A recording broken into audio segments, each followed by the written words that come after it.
It's inevitable. I love that word. I've been using it quite a lot. It's inevitable. The consequences are inevitable. It's inevitable that Adidar wrote so many, many books. It's inevitable that he repeated himself so many, many times. It's inevitable that the ego takes hold of what he teaches, all his books, and they get absorbed in it all. The ego gets involved with it all. It's inevitable. The consequences of this is inevitable. Nothing's arbitrary. However, living in this disposition, having realized what he has taught, that we are already happy, joy, delight, that recognition of him is liberation, it's inevitable that the body-mind is transformed. It's inevitable that the body-mind stands alone with or as God, real God. It's inevitable that many people don't understand his teaching. It's inevitable that many people don't go to that greater stage, or they don't mature. It's inevitable that people don't realize what he has to teach. It's inevitable that people react and reject. It's inevitable.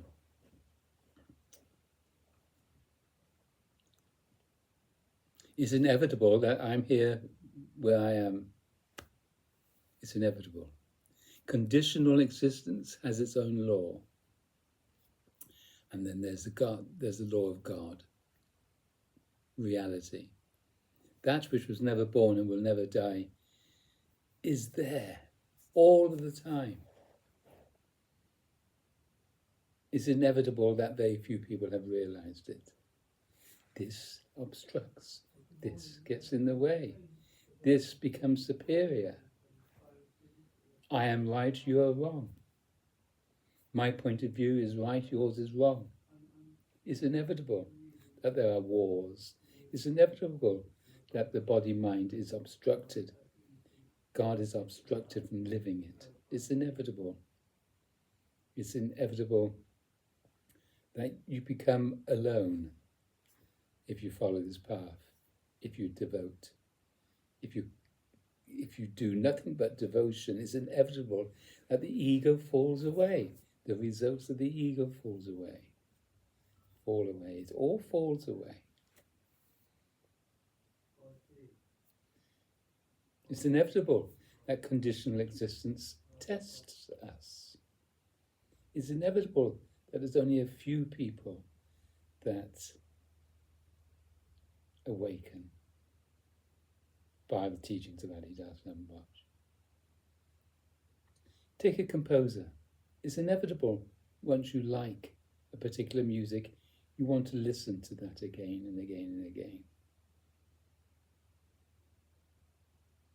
You get stimulated, you get fed, you get relieved, you feel good. So it's inevitable that you keep continuing.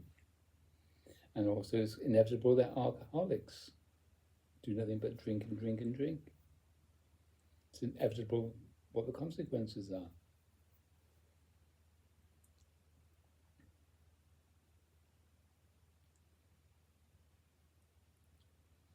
It's inevitable that you, right now, listening to me, can possibly be offended by what I have to say. But it's inevitable that the ego is offended. There's no way that the ego is not going to be offended. It's inevitable that the ego, or the consequences of the self-contraction, is very manipulative. That another result of the self-contraction is that you want to be loved and liked and agreed with. That you emotionally blackmail. That you may not never find out, and you may never agree with the fact that the consequences of the self-contraction makes one, in inverted commas, a bastard, a bitch. I want my way, fuck your way.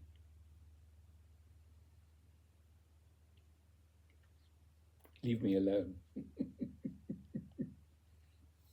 But it's inevitable when you're here that you embrace, that you've got this freedom to embrace, that you've got this freedom to come and go, listen and not, to just come and go. It's inevitable when you're like this that each and every day is a miracle, a mystery, a joy, intimacy, happiness, creative. It's inevitable. I've just remembered that there was a comment, please use a microphone. I don't remember this very often, because I never do. Today is the first time that I've recalled somebody wants me to use a microphone. It's loud enough to me when I play it back, and I go on other devices and it's still simply audible, and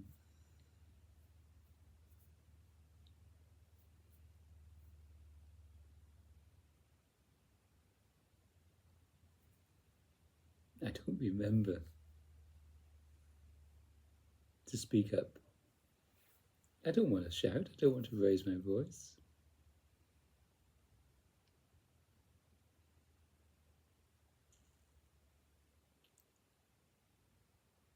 It just happens.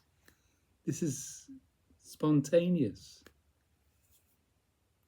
It happens that I make these recordings. I don't plan them, I don't rehearse them. I have a little thought. Well, I say a little thought. I have a word or two that come to mind, or I experience something and I realise I would like it ought to be shared in a simple way, because I'm simple. I'm very ordinary.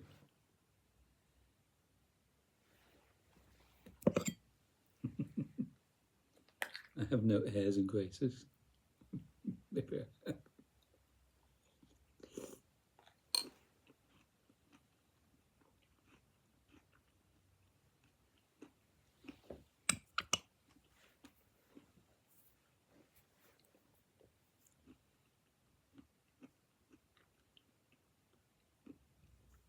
So the world is inevitably as it should be. All relationships are inevitably as they are.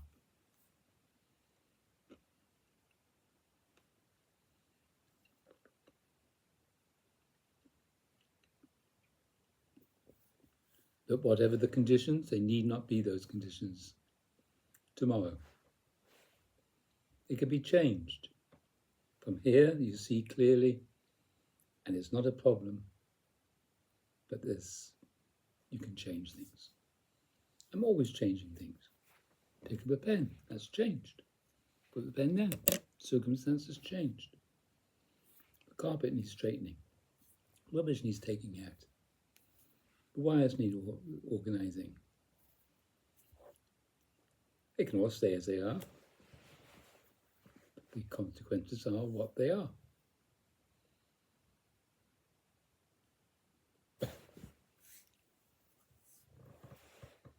Let's talk some gobbledygook.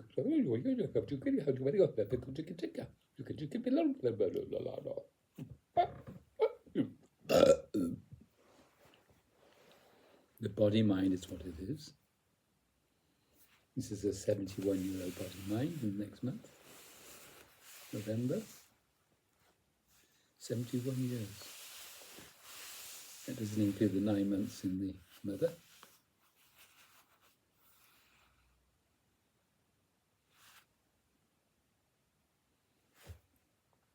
I caught a bus 2 days ago, standing at the bus stop.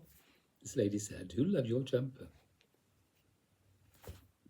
she could talk to me. She sensed that she was able to make that comment.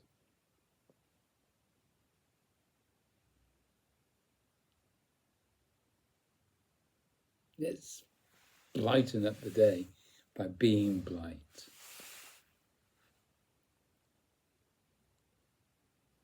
And it's inevitable if you link up, if you are in divine communion, if you love, then you will become love. You become what you meditate on. It's true. Be a student for the rest of your lives, or be a devotee.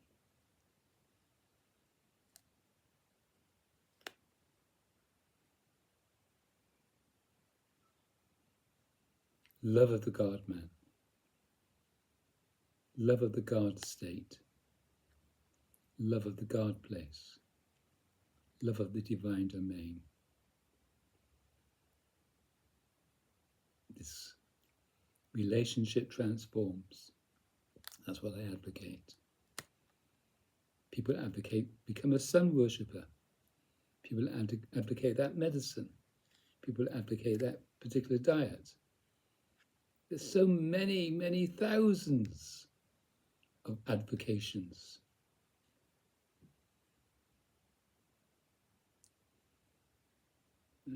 And many people say that's the one. There's no other. Well, satsang is mysterious how it works, but it does, and it's inevitable that it does. Thank you for listening.